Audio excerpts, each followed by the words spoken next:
He failed his drug test. Can you talk to us more about that? Yeah, so we did the video, the last video we doing, talking about the fight coming up on the weekend, and with Canelo and Munguia, and I came back to my room to work on some stories related to that, and I know a lot of people in this business who trust me, and I got the tip that you might want to check this out, that Ryan had failed his test. I did my due diligence, and again, I've been doing drug testing stories for most of my career, not my first rodeo. I've done countless stories of failed FADA tests, and or through the sources I spoke to who have direct knowledge of the paperwork or knowledge of what was posted in those letters, that Ryan Garcia, in fact, in urine tests that were given on April 19th, which is the day before he fought against Devin Haney, and then again on April 20th, which in my experience, VADA is not going to test you before the fight on the day of the fight, so most likely that is a post-fight drug test after the fight in the dressing room. And they both came back for a substance called ostarine, which is a PED. It is a banned substance. It is on the ban list, and if it's in your system, that is considered a failed test. It's not legal to take it. And there was the first test also was positive, or they weren't sure, but it looked like it. They had to do more testing, and I forget the name of it, but it's like another banned substance that he also perhaps had in his system. We don't know that one for sure yet. And so now he faces the prospect of an investigation from the New York Commission by the WBC, which sanctioned the fight. And again, in my experience, the chances of his BSample coming back any different than his ASample is extraordinarily low. He does have 10 days to request at his expense them to test the BSample. If he does that, most likely it will be the same. If he doesn't, then it's just they only have to go on the ASample.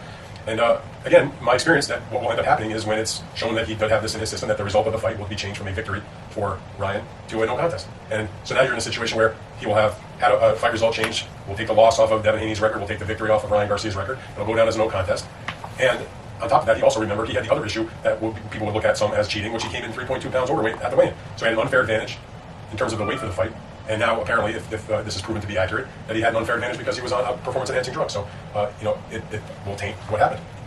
For those who are unfamiliar with this drug, what would somebody taking it, I guess, feel like, or what would it do to their body? I have to take a look at that, and I don't remember off the top of my head, but I know, for instance, that there have been other fighters that I have written about that had failed drug tests that also failed for this particular substance. It's not particularly an uncommon substance that winds up in a failed drug test. The specifics of it, again, I have to go back and look. It's just this is literally happening like in real time. Yeah, I haven't had a chance to really sit down and start to really flesh things out and to write more about it. But yeah, it's not an uncommon thing, but it's absolutely a banned substance. And Ryan Garcia, of course, responded saying he thought it was a little bit fishy that it came out after the fight and like 10, 11 days later. How would you respond to that? There's absolutely nothing fishy about that because I listened to what he said in his live, and he was talking about how, well, they test me on the day before the fight and the day after the fight. So now all of a sudden it's coming back and they're saying that it's positive.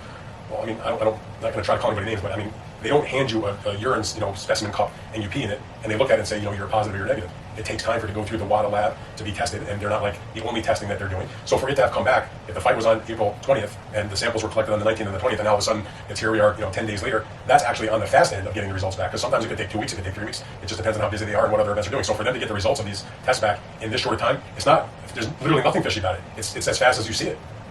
Wow, well, thank you so much, Dan, for this breaking news, and you guys stay tuned for more. Bye.